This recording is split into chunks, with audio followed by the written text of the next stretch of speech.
This is it, guys. The iOS 10.2 jailbreak has finally been released for all devices. And in this video, as promised, I'm going to walk you through why you should do it, how to do it, and everything else you need to know in between. But first, I wanted to thank Luca Tedesco. He did what I personally thought was impossible. Apple has thousands of people encrypting iOS, making it stronger, and to find a way in to jailbreak your device and give us some freedom back, that's really, really noble of him to do, and to do for absolute free for everyone. So I want to say thank you, Luca Tedesco, for making this possible. What you guys are looking at is possibly one of the last iOS jailbreaks in a very, very long time. So should you do it?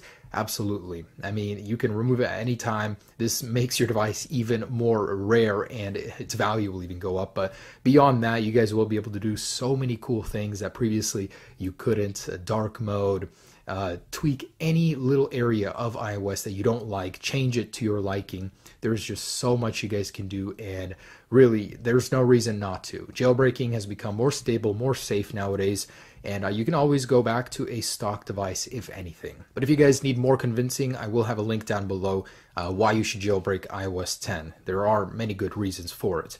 But anyways, this is a very simple process. It takes like 2 to 3 minutes. The only downside is that this jailbreak needs to be rerun every 7 days. But it's such an easy process, you don't have much to worry about, and I'll show you what I mean.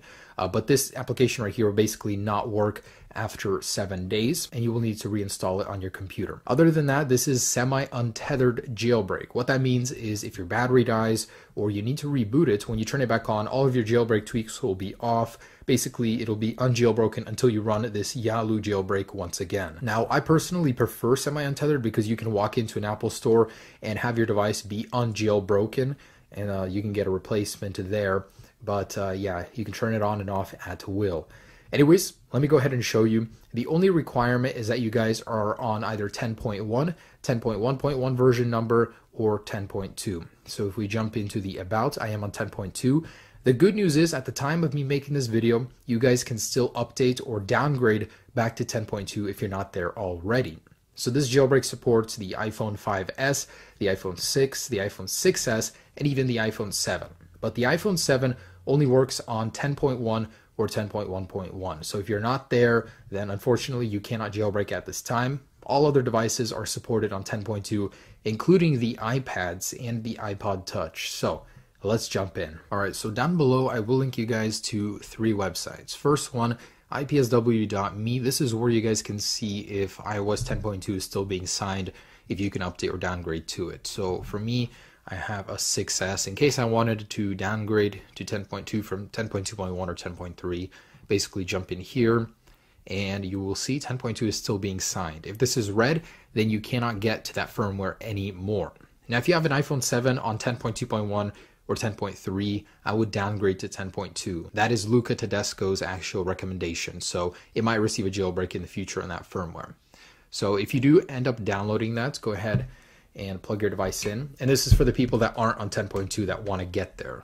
I mean, just a quick little overview of how to do that. Basically, jump into iTunes. Let's go into your device settings. Hold Option on a Mac and left-click Update. Shift on Windows and left-click Update. And go ahead and select the firmware 10.2.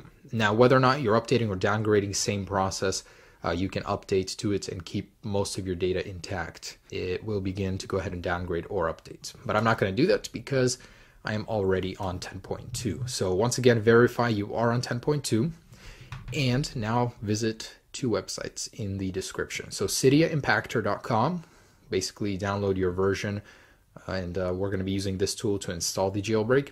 And Yalu, Luca Tedesco's website, go ahead and download the IPA file right here. This is beta 7 currently. He said that this is just about the stable, most final version. So this is why I waited this long to make this video. I wanted to make sure you guys were getting the best outcome possible with this jailbreak. And we're going to run Cydia Impactor. All right, so with that plugged in, let's go ahead and take the beta 7 IPA and drag it into Cydia Impactor. Now go ahead and log in with your iTunes Apple ID. You don't have anything to worry about here. This information isn't being shared with anyone. All right, so with your information in, go ahead and click Enter, and it will begin jailbreaking your device.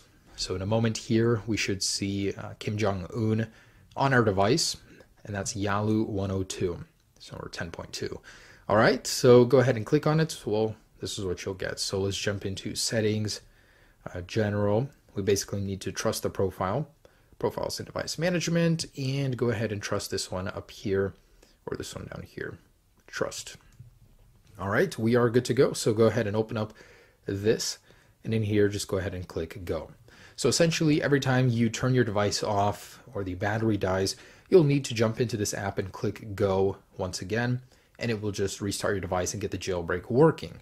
Now, it may take a couple tries in some cases. Just leave it, and your device should reboot on its own. That's completely normal, part of the jailbreak. And in a second here, we should reboot with Cydia on our device.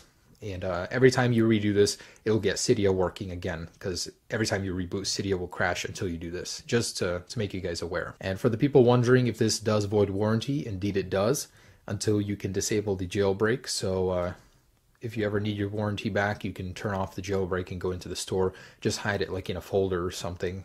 I've heard that works for some people. Anyways, so you should see Cydia. If you don't, repeat the process as many times as it takes, but it should work on the first or second try.